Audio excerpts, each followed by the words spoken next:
I'm reminded of the story of some explorers who were in Africa, and they saw these little boys playing with these little rocks. They were shooting marbles, a game similar to that.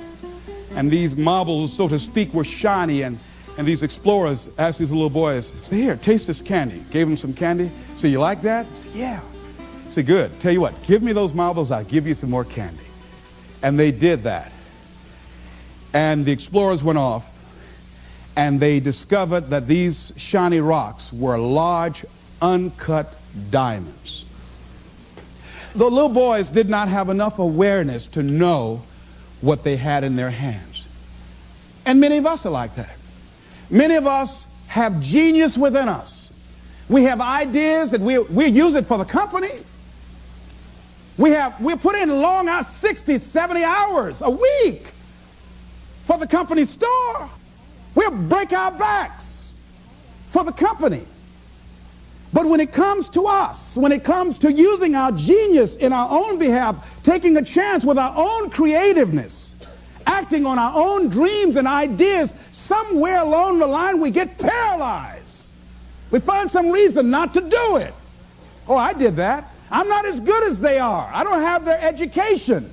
I felt inferior because I never had a college education. So I felt inferior. I thought people with college education were the most intelligent people in the world. And I felt inferior and intimidated by them. So I wouldn't want to speak before people that had more education than I did. What? Come on, Les, you can do that. Oh, no, I can't. Les, you're a good speaker, man. You can just communicate with people, period. Well, I'm not, there's just some things I just don't know. And can I pass? Get somebody else. I got a friend, man. This guy has a master's degree. He's real good. Get him. But I'm not the one to come speak to that group. See, I didn't know what I had in my hands. And fortunately, I had somebody around me who saw what I had and was willing to work with me until I could see it too. See, that's what many times we have to have. Somebody could look beyond our faults and see our needs. And hold that vision until we are able to capture that vision ourselves. How do we handle some fears? I was talking with my friend Pat Johnson, who's the president of Begin Within seminars. Think about some major fear you have. Here's one thing she said, which is good. She said, Les, if you got a real major fear, she said, take a deep breath and see yourself strong enough and more than able to handle that fear, whatever it is. Everybody take a deep breath. Whatever that fear is, just feel that you have the strength and the power and the capacity to handle it. Another friend of mine named Ron Weiner, he says, when I'm confronted with a fear, I just practice the art of looking beyond the fear. I go behind it and see it already completed, see it already resolved. And then I carry myself accordingly as if it already is taken care of. That dispels the fear for me. Another friend of mine by the name of Jack Wilson said, when I experience fear, I think about when I was in Vietnam and what I handled back then, and I look at what I'm dealing with right now, and the fact that I survived that, the fact that I had other kinds of situations that were close calls, or that I was overwhelmed with fear, and I came through it, then I look at this and says, this is nothing here. And we've all had that experience, what Jack had. How many of you had some situations that you were in that you were overwhelmed with fear? You didn't know how you're going to come out, how you're going to survive, and you did. You survived and you didn't die. Raise your hand if you survived, all right? So what you got to do, whatever that was, whatever that state of consciousness, whatever that self-confidence that you had, however you stood up within yourself, here's what we know: you survived. Here's what we know: you're still here. You didn't die. Hello, you did not die. You didn't die. You hear that? You didn't die. You're here right now. You got it, and you handled that fear. You kicked it out of there. All right? Remember that play Color Purple? I remember when Albert told the girl she couldn't go with Suge. He said, where you going? This girl been wanting all her life live her dream. But she was afraid. She felt incompetent, and he had beaten her down, and her self-esteem had eroded. He said, where you going? You can't talk. Suge can talk. You ugly. You dumb. Suge got class. You ain't got nothing. Where you going? You ain't going to make it. You're going to fail. She said, look here. I might be ugly. I might be dumb. I might can't talk. She said, but I'm still here. I'm still here. And so as you begin to look at the fears in back of you, you came through those fears and you're still here. See, that's a testament about how powerful you are. And so whatever the volcano is, you have the capacity to take that volcano on, the capacity to jump in it and find your true identity. Here's another thing that keeps a lot of people from taking on the volcanoes and jumping into the challenges that they're confronted with. The fear of making mistakes or not feeling good enough. Guess what? You're going to make some mistakes. You're going to make a lot of mistakes. Guy said this, and it's true. He said, the person who has never made a mistake hasn't done anything. If you're going to make some mistakes, if you want to do something out here, you're going to fall flat on your face. You're going to be criticized when you come out into the arena called life. You're going to feel awkward and stupid and dumb sometimes. It goes with the territory. But it's okay. What's important is that you bring your stuff out here. Are you good enough? Prepare yourself. See, there's no substitute for competency. A positive attitude won't get it. Being enthusiastic won't get it. So you got to prepare yourself. You've got to develop yourself. You've got to practice. You've got to work. You've got to do your homework. You've got to do your research. See, a lot of people have a yes, I can attitude, but a no, I can't aptitude. And competency builds confidence. And confidence feeds into competency. See, the better you become, the more confident you feel. And the more confident you feel, the better you want to become. You realize that you have no ceiling. That you can better whatever you've done so far. You can go beyond that. You don't become cocky and arrogant, feeling that you've already arrived, as most people have. And that's why they've settled for less than what they rightly deserve in life. Because they feel they have arrived, and they say, well, I can rest now. I can rest on my laurels now. I've made it. No. As long as you're breathing, you've got some more work to do. There's something else for you to achieve. The publisher of USA Today said that unless you've made some major mistakes in life, you haven't started living yet. So a lot of people, if you've never made any major blunders, made some major mistakes, lost some serious money, taken some serious risk, you haven't started living yet. You don't call that living. Not rocking the boat, going through life quietly, tiptoeing safely to an early grave. No. You got to take some chances. You want to bring some adventure to your life. Repeat after me, please. I will develop myself. Sharpen my skills. I'm good. Better than good. And better than most. Shake somebody's hand on your right and left and say, keep getting better. Keep getting better. Keep getting better. Keep getting better. Here's something else. See, a lot of people, because they don't want to make any mistakes, it takes us to the next level. A lot of people don't want to fail. Fear of failure, fear of success, and guess what else? Fear of the unknown. I saw a guy last week, came up to visit me, haven't seen him for years. Bob Boyd from Columbus, Ohio. Bob Boyd introduced me to motivational tapes. Introduced me to a lot of motivational speakers and positive thinking, and a multi-level marketing company at that time called Best Line Products had an inspirational leader named Bill Bailey. Jim Rohn was in that as well. And so Bob Boyd, that folded. But here's what about Bob Boyd. Well, I was interested in seeing Bob last week that drove up from Columbus. Bob Boyd, that I know has been involved, personally I know, and I've been involved in business deals with him. Bob has had at least 30 failures that I know. 30 business failures since I've known him, since 1972. Incredible. So I wanted to hear this deal that Bob was bringing me. Les, I've got to talk to you. So he came in the traditional Bob Boyd fashion. Hello, Les, how you doing? I said, fine, Bob. I wanted to know if Bob had lost in his fire, steam, had life beaten his dream out of him. Bob said, Les Brown, I've got a deal. You know, you get exposure to a lot of people. Man, I've got a deal. I'm thinking, does he want me to join Amway? What is this? Man, I've got something going. Man, this thing, man, Les, it's a money machine. I said, tell me about it, Bob. But here's what was going on in my mind. Bob didn't mention anything about all the losses, deals we'd lost some money on. It never came up in conversation. It was like, this is the first deal he ever brought me. I said, what courage. You know what Winston Churchill said? You know what Winston Churchill said about courage, Pat? He said, courage is the ability to go from failure to failure without losing enthusiasm.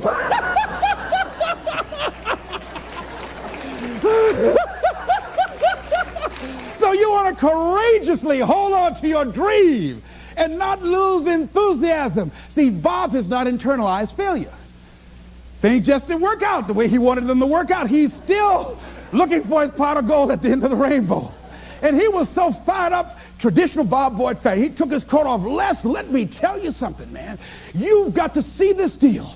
With the things you're doing, you're now on PBS. My God, Les, you'll make a fortune. Man, I just can't wait to tell you about it. I said, tell me, Bob, tell me.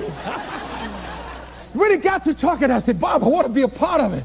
He said, now explain to me what I just told you. I said, I don't know what it is, but I want to do it. I want to do it. I didn't even know. I felt like the lady that was with Joe. Joe decided he's going to jump in the volcano. Lady said, I'm going to go with you. He said, oh, you can't go. She said, oh, I want to go too.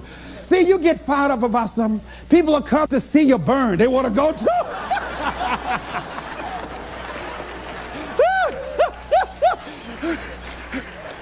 So I like the fact that Bob has not lost his fire. Bob is still hungry. Bob still sees his dream. Bob is still searching for a way to make it happen. He doesn't care about people talking about it. Man, he's never kept a job. Guy's had 15 or 20 different jobs, all these business deals. Bob has turned a deaf ear to that. You know that's what you got to do if you want to conquer your volcano? A guy in Los Angeles, all over the front page of the newspaper, he just passed the bar after taking it 48 times.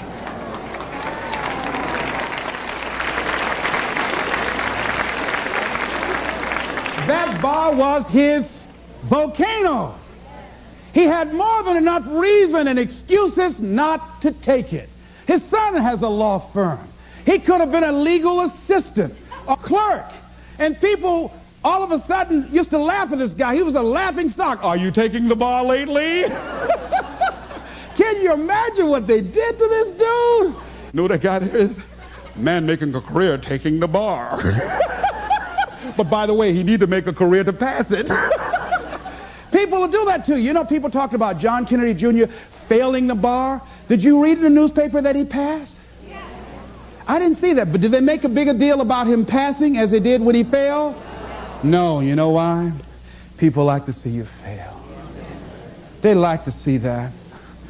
People are like that. I don't know why it's set up like that. I was on the expressway, traffic was jammed up. You know what was happening? It was an accident. But people pull over to the side to get out of their car to go look, to see somebody else's suffering. That's why talk shows are so popular. So people like to hear other people's misery, get it caught up in that. Then they go magnify it in their own lives because that's all they focus on. I better not catch you going to any accidents here. Bob Boyd went to conquer his volcano like that gentleman who decided it doesn't matter how many times I fail. I'm going to courageously pursue it. I don't care what people say. I don't care what they think. This is something that I want that gives my life meaning and value. You got a volcano like that in you somewhere. There's something. See, at some point in time, all of us have seen our destiny. I was 6 years old, man by the name of Reverend Ed Graham, a Mount Zion Baptist Church in Miami. I was 6 years old right before Christmas. My mother was ill. We had no food in the house. And this tall, strapping man around 6'1" came to the door with a food basket in his hand. And he says, hello, is this the Brown family? My mother said, yes. I understand that you have 2 sons and a daughter and that you have no food. Yes, I'm from Mount Zion Baptist Church, and around Christmas time we pass out food baskets to needy families. Take the basket in behalf of the church and have a nice Christmas. And when he walked out, I said, oh boy, I'd like to be like that man. And I went to his church and I used to watch him speak, and tall and powerful and dynamic speaker, such eloquence. One of his favorite people was the poet Kipling, who wrote, if you can keep your head when all about you are losing theirs and blaming it on you. What eloquence he had. And I said, oh, I would hunch Wesley. I said, Wesley, I like to be like Reverend Graham. Boy, he's powerful. A friend of mine, Mildred Singleton, my former fiance, she was with a school outing. But we're still good friends. She is at a... Y'all always dipping in my stuff, but anyhow. Somebody say, I'll take you, it's all right. But she was on a school outing, and they took her to a hospital, and she was in the operating room watching from a distance. And she saw someone working or doing eye surgery, and she says, that's what I want to do. She's just a teenager, and today she's an ophthalmologist. All of us have seen our destiny at some point in time, and we decided not to listen. We decided to ignore it and say, no, that's not for me. Life came in and slapped us side the head, and we stopped dreaming anymore. Bigger Thomas said, the impulse to dream has been slowly beaten out of me through the experience of life. And that's what causes many of us to give up on our volcano. The experiences and the challenges, the defeats, the disappointments, and the failures of life, that we decide to prematurely throw in the towel on ourselves, or to sell out on our true potential, sell out on living our dreams, feeling that we're not good enough, not wanting to make any mistakes, particularly if you're raised with a great deal of criticism. So you've got to be willing to prepare yourself and do the best you can, take your best shot, and let the chips fall where they may. And so as you begin to look at people become afraid of success because they feel they're not good enough, they can't handle it, the responsibility is too big. I've been there. And when you feel that way, you begin to unconsciously work against yourself to make sure that you don't get it. You begin to sabotage your own potential in a variety of ways, through procrastinating, through not taking care of business, not giving reports on time, not spending your time wisely, squandering your time looking at a lot of idle television, or spend all your time lamenting and complaining about how bad things are, using your energy negatively rather than positively, complaining rather than producing. That's what we do when we're afraid of really making it. And when you're afraid of the unknown, when you're afraid to take that leap, when you're afraid to venture out there, that's a real challenge. I'm reminded about a little boy. Two little guys were out playing on some ice that was supposed to have been solid. And one of the little boys stepped on a thin area of the ice and fell in a hole. And as he began to start thrashing in the water, he began to move with the undercurrent to other areas of the ice, and his friend was there trying to help him, beating, hitting the ice, trying to save his friend. And he panicked, and he looked just a short distance away, and there was a tree, and he went and he ripped a branch off, and he came back trying to get his buddy out, and he just took the best he could and started scraping around the ice to make a circle. And when he did, he started beating on it and beating on it, and there all of a sudden the ice began to crumble, and he was able to pull his friend out to safety. When the paramedics finally got there, they saw what had happened, how thick the ice was. He saved the little boy's life, but what baffled them, they looked at the branch, and they looked at this little scrawny guy and said, how did he do this? It's impossible. They just went beating around the ice to see how thick it was, hearing the thumping sound. Said, how did he do that? I mean, it was a miracle that he was able to just take that branch and go around, make a circle, and beat the ice and pull him through. He's just too small. It's just impossible. And an old man standing around, hearing the conversation, stepped forward and said, I can tell you how he did it. He didn't have anybody here to tell him he couldn't do it.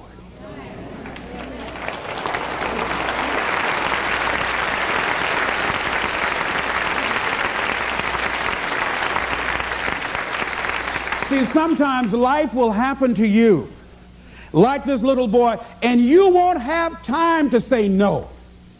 You won't have time to think that you can't do it. The only time you will have is to act, to take the leap of faith and believe that everything is going to be all right.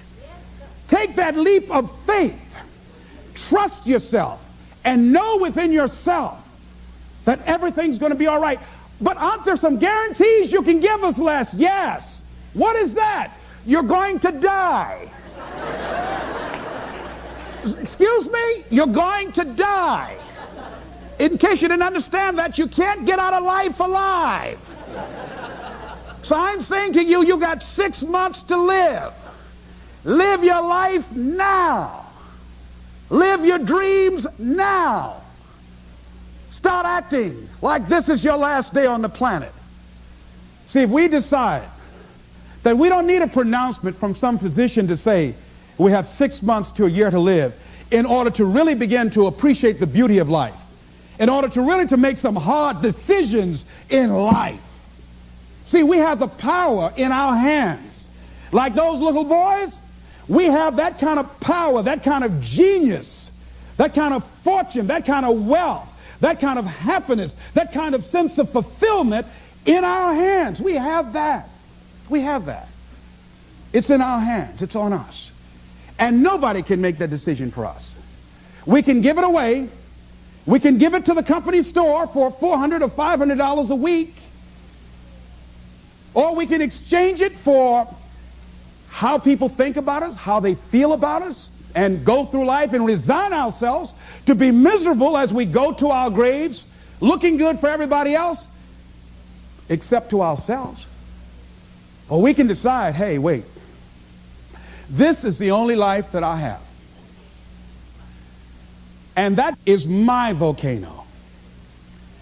And I'm going to take the leap of faith. I'm going to jump in it. And I'm going to handle it because I know the universe will never give me anything I don't have the capacity to handle. See, I say to you that you've got the power within you to handle any kind of volcano in your life, regardless of how it shows up, regardless of any kind of challenge that you might have in your life. I say to you, you got that in you right now. Where will it come from? Don't worry. If you trust yourself, it will come to you at the right time in which you need it. If you believe and don't doubt, if everything in you, there's something about life, I believe, that when a person resolves within themselves that this is how I give my life, this is how I'm forwarding myself into the universe. Dr. Johnny Youngblood out of New York, he said, I must live what's in me. This is why I've got to do this, Les. I must live what's in me. And all of us have something in us that we must live. And if we don't know what it is right now, we must create it or we must find it.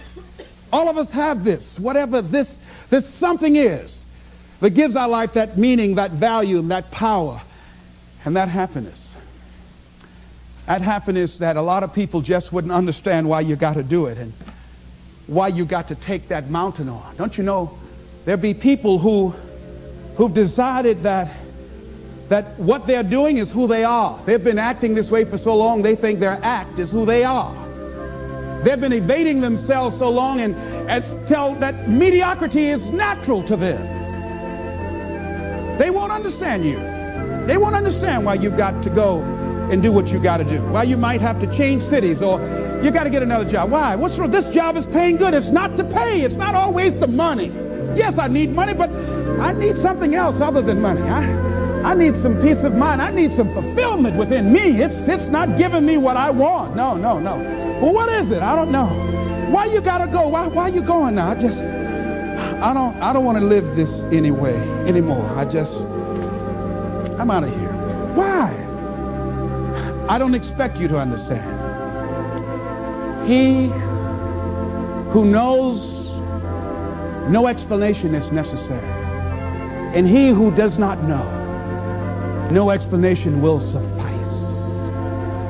I just got to go and jump in the volcano. Excuse me.